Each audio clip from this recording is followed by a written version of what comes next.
नमस्कार, आप देख रहे हैं एवन उत्तर प्रदेश और मैं हूं आपके साथ आयुषी गुप्ता। बुलेटिन की शुरुआत करेंगे इस वक्त की हेडलाइंस के साथ।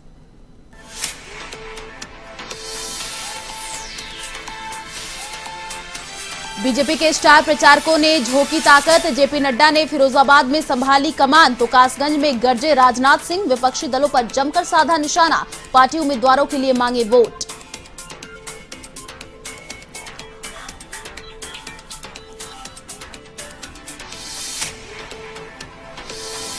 बुलंदशहर और हापुड़ के दौरे पर सीएम योगी आदित्यनाथ भाजपा प्रत्याशियों के समर्थन में कर रहे जनसंपर्क। कहा, यूपी में फिर से बनेगी बीजेपी की सरकार।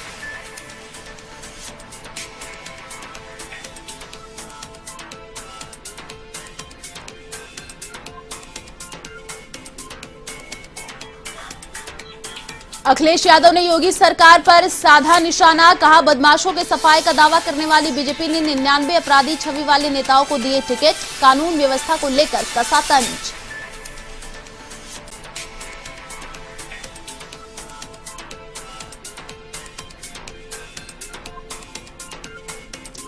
गुजरात कांग्रेस कमेटी के कार्यकारी अध्यक्ष हार्दिक पटेल का वाराणसी दौरा। केंद्र और राज्य सरकार पर साधा निशाना। सरकार पर लगाया सरकारी मशीनरी के दुरुपयोग का आरोप।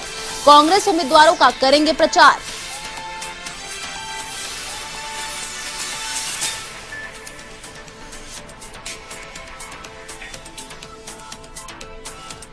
प्रदेश में कम हुआ कोरोना की तीसरी लहर का असर। बीते 24 घंटे में 8100 नए कोरोना पॉजिटिव आए सामने। 12,080 मरीज हुए कोरोना मुक्त।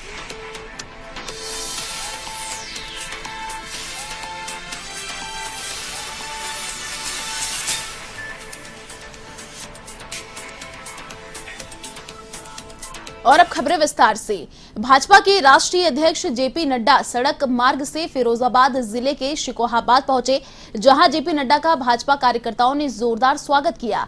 वहीं इसके बाद नड्डा ने भाजपा पदाधिकारियों से मुलाकात की और फिर प्रधानमंत्री के मन की बात कार्यक्रम को सुना।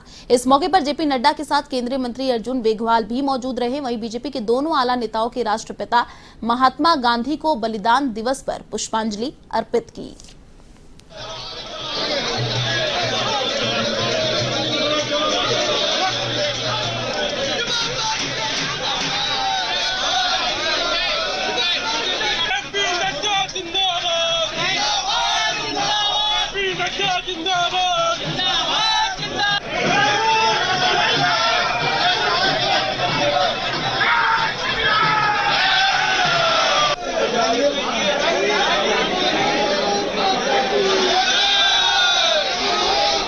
तो राष्ट्रपिता महात्मा गांधी को पुष्पांजलि अर्पित की गई। भाजपा पदाधिकारियों से मुलाकात की और शिकोहाबाद दौरे पर बीजेपी अध्यक्ष जेपी नड्डा।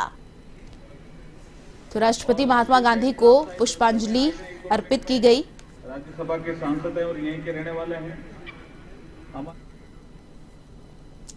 यूपी में विधानसभा चुनाव को लेकर बीजेपी के दिग्गज नेता लगातार जनसंपर्क में जुटे हैं। इसी बीच केंद्रीय रक्षा मंत्री राजनाथ सिंह भी कासगंज पहुंचे, जहां उन्होंने भाजपा प्रत्याशी के समर्थन में जनसंपर्क किया।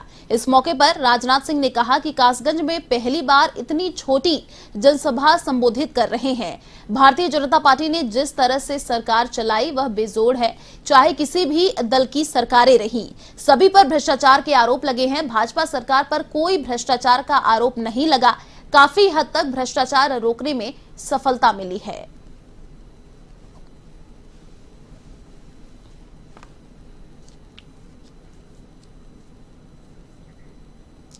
यूपी विधानसभा में भाजपा का झंडा फहराने के लिए पार्टी के दिग्गज नेताओं ने मोर्चा संभाल लिया है। ऐसे में सूबे के मुखिया सीएम योगी आदित्यनाथ बुलंदशहर और हापुड़ के दौरे पर हैं, जहां वे भाजपा प्रत्याशियों के समर्थन में जनसंपर्क करने में जुटे हैं। साथ ही आमजन से भाजपा के पक्ष में मतदान की अपील कर रहे हैं। आपको बता दें कि यूपी विधानसभा चुनाव को लेकर बीजेपी ने किलेबंदी करनी शुरू कर दी। ऐसे में एक के बाद एक पार्टी के बड़े नेता यूपी की अलग अलग विधानसभा क्षेत्रों के दौरे पर है।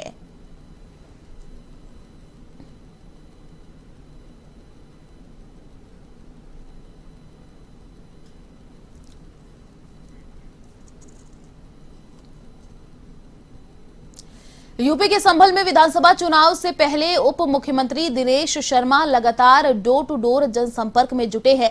इसी के चलते उप मुख्यमंत्री दिनेश शर्मा ने सभा को संबोधित कर सपा अध्यक्ष अखिलेश यादव पर निशाना साधा।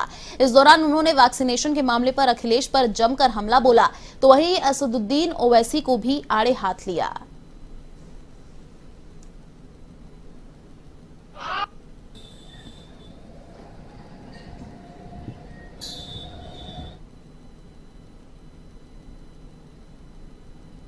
ये समाजवादी पार्टी की सरकार के लोग फार्म बना रहे थे और कह रहे थे कि हम जो है मकान फ्री में देंगे और 27 लाख फार्म भरे गए थे, थोड़े बहुत नहीं थे। और ये उन्होंने अपनी प्रेस कॉन्फ्रेंस में समाजवादी पार्टी के लोगों ने अपने लोगों को कई जगह इसका प्रचार किया था। 27 लाख फार्म मकान देने के लिए आपने भरवाए, सरकार 5 साल में आपकी आ रही 2700 मकान आप दे नहीं पाए। जब योगी जी और मोदी जी की सरकार आई तो 45 लाख मकान गांवों के और शहरों के देने। उत्तर प्रदेश विधानसभा चुनाव में कानून व्यवस्था को लेकर भाजपा सपा की सरकार को घेर रही है, तो वहीं अखिलेश यादव भी योगी सरकार को कानून व्यवस्था पर घेरने में पीछे नहीं है। अखिलेश यादव ने ट्वीट करते हुए लिखा कि भाजपा आपराधिक छवि के प्रत्याशियों का शतक पूरा होने में बस एक की कमी है। अब तक भाजपा आपराधिक छवि के 99 उम्मीदवारों को टिकट दे चुकी है।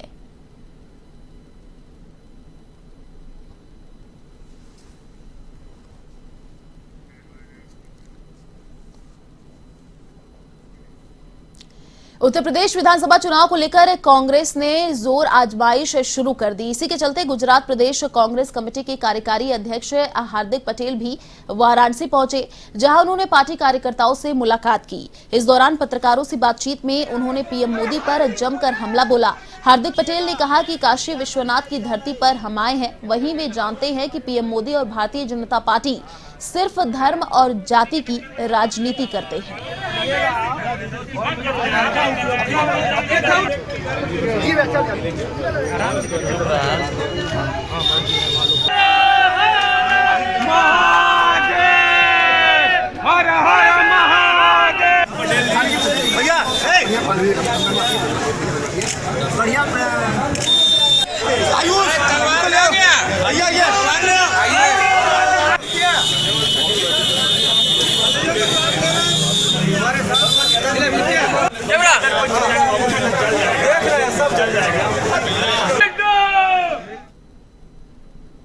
कहीं ना कहीं यहाँ की पुलिस सरकारी तंत्र के आदेश पर जो भी विपक्ष का कार्यक्रम होता है उनको रोकने का काम करती है, जो ये दुखद बात है।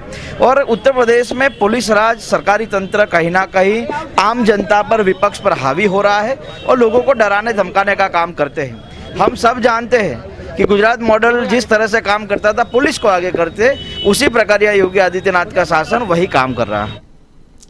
यूपी के जालौन में बीजेपी विधायक गौरीशंकर वर्मा का विरोध तेज हो गया है। माधोगढ़ के बाद अब उरई से भाजपा विधायक के खिलाफ लोग लामबंद हो गए हैं। इस बीच रूरा गांव में बीजेपी विधायक के खिलाफ ग्रामीणों ने जमकर प्रदर्शन किया। आपको बता दें कि क्षेत्र में विकास कार्य नहीं करवाने से लोगों में आक्रोश व्याप्त है।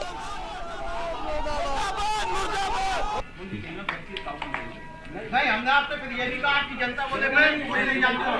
जब आपकी जनता है नहीं तो आप हैंडपंप लगाए, आने के बाद कट गए हैंडपंप। ये कोई बात हुई? बात छोड़ के भाग रहे हैं यहाँ से।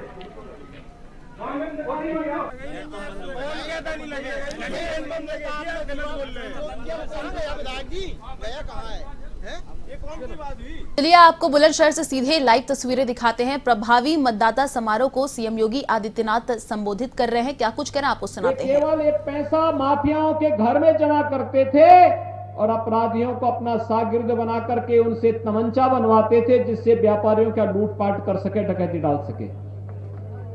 लेकिन अब हम लोग बुलंदशहर के बगल में ही अलीगढ़ में डिफेंस कॉरिडोर बना रहे हैं। डिफेंस कॉरिडोर यहां पर बनी हुई तोप जब भारत की सीमा पर गरजेगी तो पाकिस्तान को वहीं पर नाकों चलाना पड़ेगा।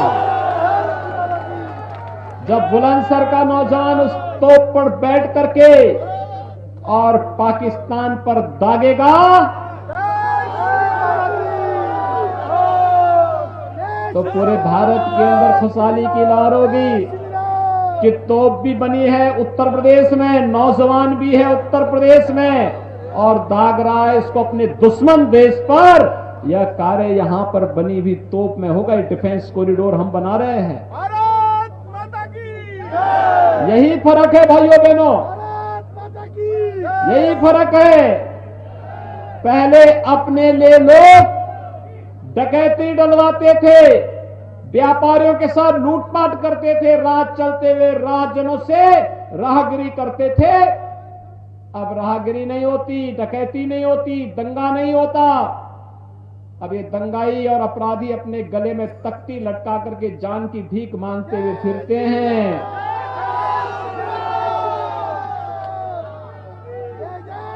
आप एक चीज देखते होंगे, गरीबों की मदद हो इसमें विपक्ष का कोई सहयोग नहीं मिलता। कमजोर लोगों को सहायता मिले इसमें उनका कोई सहयोग नहीं मिलता। समाज में शांति और सौहार्द हो उनका सहयोग नहीं मिलता। लेकिन विपक्ष, कांग्रेस हो, सपा हो, बसपा हो, ये तीनों एकजुट हैं। कब? ये तीनों एकजुट होकर के कार्य करते हैं तब जब गरीब के हक पर डकैती डालनी हो। जब तीनों में कोई दुराव नहीं होता, तीनों मिलकर के एक साथ इस कार्य को करने में महारत हासिल है। उनकी संवेदना गरीब के लिए नहीं है, कमजोर के लिए नहीं है, दलित और वंचित के प्रति नहीं है, महिला सुरक्षा के प्रति नहीं है। उनकी संवेदना पर्व और त्योहार शांतिपूर्ण तरीके से मनाए जाएं इस पर भी नहीं है। भाइयों बहनों, उनकी संवेदना तो तब जगती है जब माफिया के ऊपर बुलडोजर चलता है। और इसलिए भाइयों बहनों, मैं आप सबसे अपील करने के लिए आया हूं। ये चुनाव विकास की अनवरत यात्रा डबल इंजन की भारतीय जनता पार्टी सरकार ने जिस स्पिरिट के साथ आगे बढ़ाया है, ये स्पिरिट बनी रहनी चाहिए।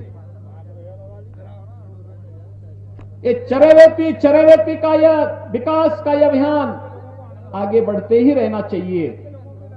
इसके लिए आवश्यक है प्रदेश में भारतीय जनता पार्टी की सरकार।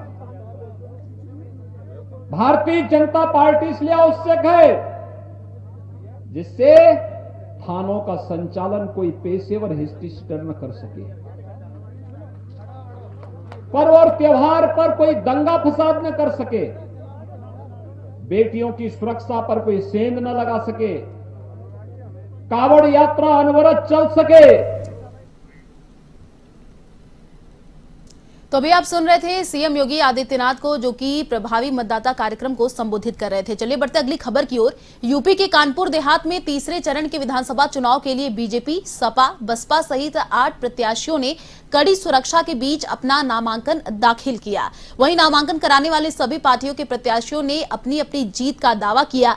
आपको बता दें कि कानपुर देहात की चारों विधानसभाओं में कुछ नए चेहरे सामने आने से चुनाव में जबरदस्त टक्कर देखने को मिल रही है। इसी बीच सपा से प्रभाकर पांडे, बीजेपी से राज्य मंत्री अजीत पाल, बसपा से लालजी शुक्ला, शुभम पाल ने नामांकन दाखिल किया है। इसके अलावा प्रतिभा शुक्ला, आरपी कुशवाहा और विनोद पाल ने भी नामांकन दाखिल किया है।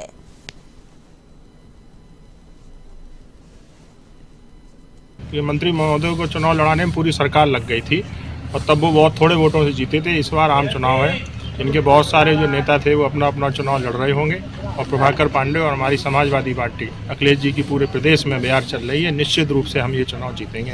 बीगड़ क्षेत्र को पूरा रखा जाएगा। अमराट का जो कैनाल 2 का जो काम रुका हुआ है, जिससे सिंचाई की सुविधा बीगड़ क्षेत्र में नहीं है, सबसे पहले हमारी प्राथमिकता ये होगी कि कैनाल पंप का 2 का काम चालू करें। परम आदरणीय अखिलेश जी ने हमारे ऊपर विश्वास करके मुझे प्रत्याशी बनाने का काम किया है। मैं उनको ढेर सारी शुभकामनाएं और उनका आशीर्वाद हमारे ऊपर है। मैं उनको बहुत बहुत धन्यवाद देता हूं, उनका आभार प्रकट करता हूं। जहां तक भोगनीपुर विधानसभा का प्रश्न है, भोगनीपुर विधानसभा हमेशा समाजवादियों का गढ़ रही है और समाजवादी पार्टी ने शुरू से भोगनीपुर को सजाया और संवारा है। जो 5 वर्ष में प्रदेश सरकार द्वारा जो विकास कार्य करे गए, जो भी केंद्र सरकार द्वारा योजनाएं, प्रदेश सरकार द्वारा योजनाएं, वो 100% जनता को हम लोग समर्पित कर चुके हैं। और जो भी नए कार्य आएंगे सिकंदरा विधानसभा के लिए, उसको पूरी लगन से, जैसे पिछले वर्ष किया, इस बार भी हम लोग पूरा करने का कार्य करेंगे। सिकंदरा विधानसभा में मुझे नहीं लगता कोई ऐसा कार्य जो हो नहीं पाया। कार्य सभी हुए हैं, कुछ कोरोना की वजह से कुछ काम डिले हुए, लेकिन वो बहुत जल्दी पूर्ण होकर जनता को समर्पित होने वाले। किसानों पे गोलियां किसने बरसाई? माँ बहनों को आप हाथरस कांड देखिए, उस निर्दोष के साथ जिसका कोई दोष नहीं था, उसको उसके साथ बलात्कार किया जाता है और उसके बाद बलात्कार होने के बाद वो सरकार रात में ही उसको चिता में जलाने का काम करता है। यहाँ तक कि उसके माँ बाप, भाई बहन को भी नहीं दिखाया जाता है। गांव देहात में जानवर फसल को बर्बाद कर रहे हैं, ये भी बहुत बड़ा मुद्दा है। बाकी भ्रष्टाचारी का और जो रह चुके नेता हैं, उनकी अकर्मणता का, आलस्य का, वो जनता के बीच में नहीं गए। आप राज्य मंत्री के सामने चुनाव लड़ रहे हैं, कितनी बड़ी चुनौती है ये? मुझे कोई चुनौती नहीं लग रही, मुझे तो आसान लग रहा है, इसलिए कि अभी तक जब से हम उनको देख रहे हैं और जान रहे हैं, मुझे तो ऐसा लग रहा है कि वो पॉलिटिकल है ही नहीं, राजनीतिक है ही नहीं, पिता की विरासत में आसीन। महाराजगंज के नौतनवा थाना क्षेत्र में शातिर चोरों का आतंक जारी है। वहीं चोरों के आतंक से पुलिस लाचार और बेबस दिख रही है। इसी बीच दुर्गापुर में चोरों ने 5 अलग अलग जगहों पर चोरी की वारदात को अंजाम दिया। इस दौरान चोरों ने व्यापार मंडल अध्यक्ष की दुकान में भी सेंध लगा दी। इधर क्षेत्र में बढ़ती चोरी की वारदातों से लोगों में आक्रोश व्याप्त हो गया। यहाँ दुर्गापुर में हमारी दुकान है, उसको पीछे से वो जंगला तोड़ के सारे हलने की कोशिश किए थे। कोई जग गया होगा, इस वजह से भाग गए। हम लोग कल 100 नंबर पे फ़ोन किए, 112 पे।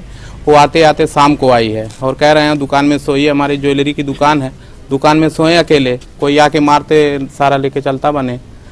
इसमें पुलिस कुछ कर ही नहीं रही है। जो भी चौराहे पे आ रहे हैं सबका ही हाल है।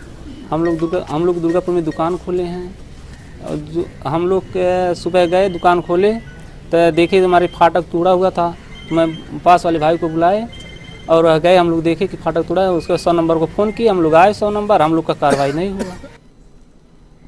उत्तर प्रदेश के महोबा जनपद में एक बेबस पिता न्याय की तलाश में आमरण अनशन करने को मजबूर है। पीड़िता पिता का आरोप है कि पुलिस प्रशासन से कई बार न्याय की गुहार लगाने के बावजूद आज तक उसे न्याय नहीं मिल सका है। न्याय की फरियाद लगाते हुए उसे तकरीबन 5 साल से अधिक का वक्त गुजर चुका है। मामला राठ रोड स्थित मोक्ष धाम का है। पीड़िता पिता का आरोप है कि साल 2017 में उसके बेटे को मौत के घाट उतार दिया गया था, जिस पर पुलिस ने मामले को हादसा बताकर फाइल रफा दफा कर दी। ऐसे में उसने कई बार अधिकारियों से मुलाकात कर मामले की जांच की मांग की, लेकिन अभी तक उसे न्याय नहीं मिला।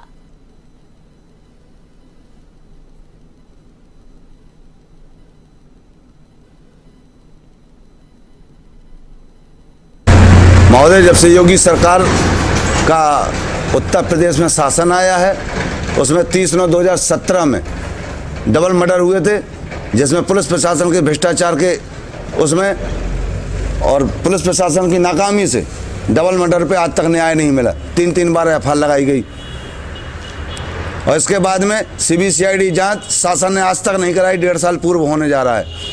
ना किसी प्रकार से कोई आर्थिक मदद दी।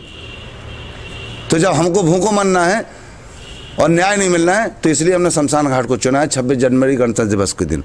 इस बारे में तो हम यही कहेंगे, जब एक समाज सेवी जिसने रात दिन महोबा जनपद में 100 वाहन लेकर के कोरोना काल में रात दिन सेवा की हो और पेशे से पत्रकार भी हैं, उनको ही न्याय नहीं मिल पा रहा, तो इस आम गरीब आदमी को क्या न्याय मिल पाएगा।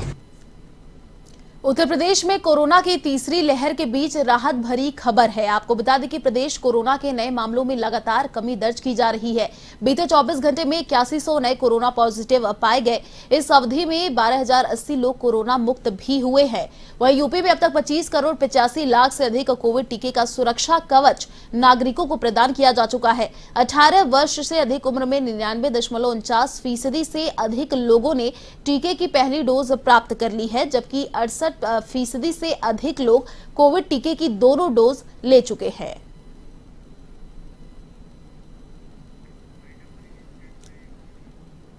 फिलहाल इस बुलेटिन में इतना ही। देश और दुनिया की तमाम बड़ी खबरों को देखने के लिए आप देखते रहिए A1 टीवी। नमस्कार।